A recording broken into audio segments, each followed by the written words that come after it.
Presiden Jokowi mengatakan politik kita terlalu banyak sinetron dan drama. Itu tidak salah. Pak Jokowi benar. 100% benar.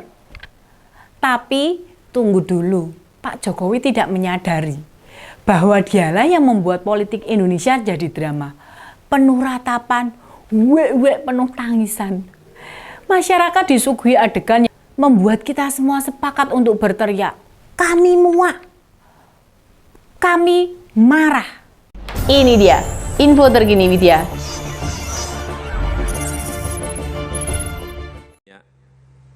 Dramanya.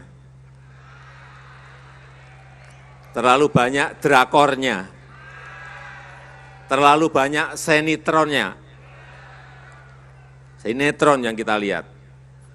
Mestinya kan pertarungan gagasan. Mestinya pertarungan ide, bukan pertarungan perasaan.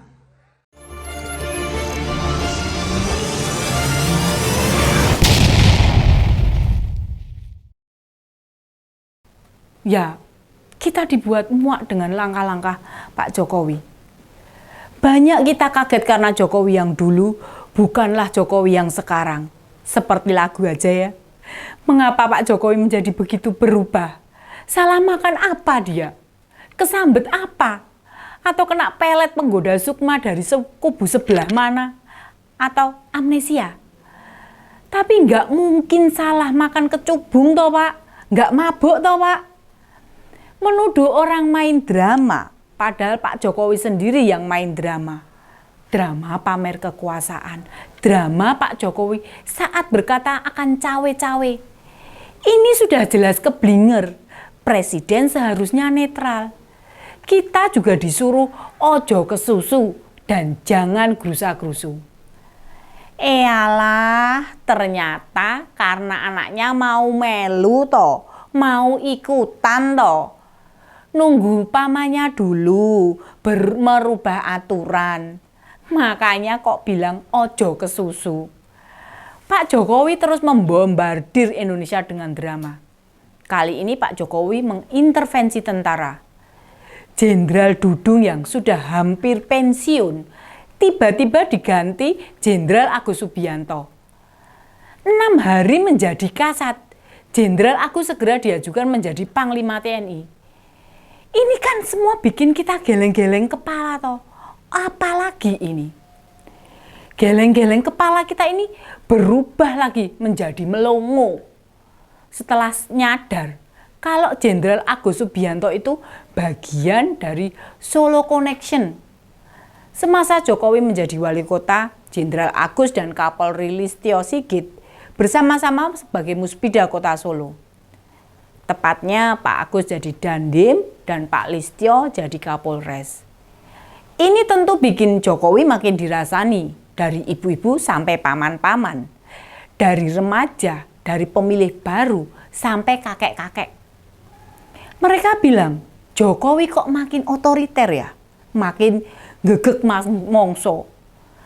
Ternyata Jokowi bukan cuma menyukai drama Korea, tapi mungkin terinspirasi dari Kim Jong-un, Presiden Korea Utara yang otoriter. Intervensi Jokowi tidak cukup di situ. Intervensinya ke partai-partai juga drama sekali. Bukan ala drama Korea yang manis-manis, senyum-senyum kayak gitu. Bukan.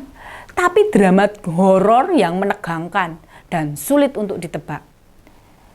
Tiba-tiba semua kayak udah mengepung. Serem rasanya. Bermula dari Jokowi yang selama ini gemar menjodohkan si anak lanang kesayangan, sang putra mahkota sebagai cawapres Prabowo. Sejak itu, deklarasi relawan Gibran menjamur di mana-mana. Begitu juga balihonya. Kata Gibran sih, ia tidak tahu semua gerakan itu. Semua gerakan relawan itu inisiatif para relawan sendiri, dengan pembiayaan mereka sendiri. Begitu katanya. Tidak cukup di situ. Jokowi juga terus berakting melempar gimmick, pura-pura mengendorse Pak Erick Thohir, disuruh membuat SKCK. Ujung-ujungnya apa? Ujung-ujungnya Pak Erick Thohir juga di PHP, di ghosting. Tiket cawapresnya tetap buat anak lanangnya sang putra mahkota. Presiden Jokowi terus membuat skenario drama. Erlangga dan Zulhas dibikin mendadak ikut koalisi Indonesia Maju. Setelah sebelumnya di koalisi Indonesia Bersatu. Bahkan mencalonkan Gibran sebagai pasangan Prabowo. Padahal kan Golkar seperti yang kita tahu, parpol penuh bintang di sana. Yang satu lebih jauh berpengalaman dan memiliki elektabilitas di atas Gibran. Sebut saja Erlangga dan Ridwan Kamil. Ridwan Kamil yang saat itu galau mau kemana, memilih partai pun mendadak Golkar karena saran Pak Jokowi. Entah apa yang diyakinkan Jokowi ke RK, hingga Ridwan Kamil ini mendadak memilih jaket kuning. Mendadak merapat ke koalisi Indonesia Maju. Dan seperti kebo dicucuk hidungnya kalau bahasa Jawanya, ujung-ujungnya ya Golkar menjagokan Gibran. Tidak lain karena Golkar belakangan penuh kasus. Ternyata Erlangga kita tahu tersangkut kasus ekspor minyak kelapa sawit. Seperti juga Golkar. Partai-partai lain di koalisi itu adalah para pencari suaka dan balas budi. PAN juga terpaksa merapat dan mengikat janji setia pada pasangan Prabowo Gibran. Karena Zulhas ternyata terseret kasus impor gula. Makanya Erick Thohir walaupun juga bukan orang PAN dan elektabilitasnya tinggi, tidak dilirik sama sekali sama PAN untuk mendampingi Prabowo. Demokrat yang datang paling akhir di koalisi gemuk itu, setelah melewati drama penuh tangis karena di PHP Anies, rupanya Anies lebih memilih Caimin sebagai cawapresnya dari AHY. Demokrat ini tidak punya pilihan selain berlabuh di koalisi Indonesia Maju. AHY dan SBY juga terlibat masih trauma dengan drama koalisi KLB saat partai itu mau dikudeta Muldoko. Demokrat perlu mencari jaminan agar keluarga SBY tetap menjadi tuan rumah di partai itu. Partai Gelora dan PSI konon diselamatkan Presiden Jokowi dari kepunahan. Kini mereka kan sibuk membalas budi. Sedang alasan Partai Bulan Bintang gabung ke Koalisi Indonesia Maju, Yusril mungkin ingin kembali ke Milau di kancah perpolitikan Indonesia. Tapi kalau kita perhatikan baik-baik ya, drama politik ini makin menjadi-jadi loh. Sejak Pak Mahfud ditunjuk jadi cawapresnya Pak Ganjar. Mulai dari maksa si paman meloloskan keponakannya di Mahkamah Konstitusi, serta sinetron segala pola partai-partai yang berujung mereka ngumpul di Koalisi Indonesia Maju ini. Partai-partai pencari suaka. Bergabungnya Pak Mahfud jelas menggetarkan. Ia bersih, berpengalaman di setiap elemen trias politika. Pernah jadi anggota DPR, pernah jadi menteri, pernah jadi ketua MK pula. Di eranya Pak Mahfud, MK itu dicatat sebagai lembaga yang paling gemilang loh. Beda sama era Paman Usman. Pak Mahfud juga diterima dengan baik di segala kalangan, baik lingkungan nasionalis maupun religius. Kurang apa? Namun yang paling utama, karena Pak Mahfud seorang ahli hukum yang mumpuni. Komplit sudah kan? Bukan rahasia lagi. Kalau salah satu kegagalan terbesar rezim Jokowi adalah penegakan hukum. Hukum seperti dipermainkan hanya untuk kepentingan penguasa. Indikasi ini makin menjadi-jadi sejak MK meloloskan aturan yang bisa membuat Gibran mulus menjadi cawapres. Penegakan keadilan dan kepastian hukum kini terasa semakin menjauh. Padahal kepastian hukum adalah masalah paling mendasar bagi sebuah negara.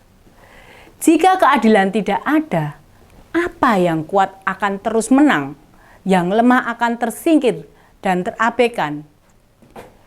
Data pribadi kita pun menjadi rawan diretas karena pemerintah Jokowi gagal membangun aturan yang adil dan tegas untuk di bidang IT. Tapi mungkin memang disengaja ya, biar Jokowi menguasai data-data kita dan bisa mengendalikan lawan-lawan politiknya. Ataupun semua yang kritis ke dia. Kan Kan Jokowi pernah ngomong sendiri toh, saya tahu loh semua data, bla bla bla bla, sampai banyak hal. Dijadikannya Pak Mahfud sebagai pasangan Pak Ganjar, bukan cuma membuat Jokowi takut anak lanangnya kalah, tapi lebih dari itu, ketegasan dan keberanian Pak Mahfud meruntuhkan nyalinya. Mungkin Pak Jokowi merasa ditelanjangi, karena nilai rapotnya buruk di bidang penegakan hukum. Atau jangan-jangan Pak Jokowi takut kalau kelak semua itu diproses sama Pak Mahfud. Oh, pantesan semua yang bermasalah kini berkumpul cari selamat bareng-bareng. Demikian info terkini Widya, sampai ketemu lagi di ini dia info terkini Widya selanjutnya. Salam cerdas. Ini dia info terkini Widya